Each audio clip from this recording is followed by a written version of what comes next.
हस्तिनापुर में द्रौपदी के स्वयंवर के बाद एक अनोखी परिस्थिति उत्पन्न हुई। माता कुंती के वचन के कारण द्रौपदी को पांचों पांडवों की पत्नी बनना पड़ा। यह निर्णय सभी के लिए नया और कठिन था। विवाह के बाद जब पहली रात आई तो महल में उत्सव का माहौल था, लेकिन पांडवों और द्रौपदी के मन में कई प्रश्न भी थे। द्रौपदी अपने कक्ष में बैठी थी।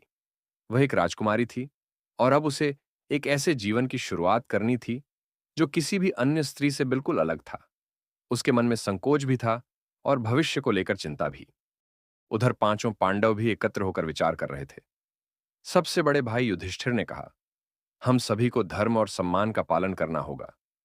द्रौपदी का आदर हमारी सबसे बड़ी जिम्मेदारी है। भीम ने सहमति में सिर हिलाया। अर्जुन, जिन्होंने स्वयंवर जीता था, शांत भाव से बैठे रहे। नकुल और सहदेव भी अपने बड़े भाइयों की बात ध्यान से सुन रहे थे। कुछ समय बाद युधिष्ठिर द्रौपदी से मिलने पहुंचे। उन्होंने द्रौपदी को आश्वासन दिया कि उसके सम्मान और सुख का पूरा ध्यान रखा जाएगा। उन्होंने कहा, हमारा संबंध केवल विवाह का नहीं, बल्कि विश्वास और धर्म का भी है। द्रौपदी को उनके शब्दों से बहुत संतोष मिला। उसने महसूस किया कि पांडव उस रात किसी प्रकार का उत्साह या भव्यता नहीं थी, बल्कि आपसी समझ, सम्मान और विश्वास की नींव रखी गई। पांचों पांडवों ने मिलकर यह निर्णय लिया कि वे हमेशा न्याय और समानता का पालन करेंगे, ताकि द्रौपदी को कभी किसी प्रकार का अन्याय न सहना पड़े।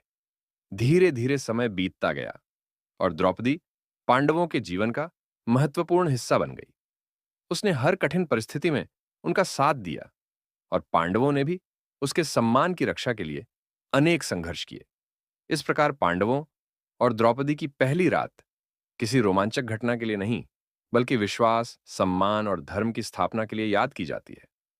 यही उनके संबंध की सबसे बड़ी शक्ति बनी, जिसने आगे चलकर उन्हें अनेक कठिनाइयों का सामना करने की ताकत दी।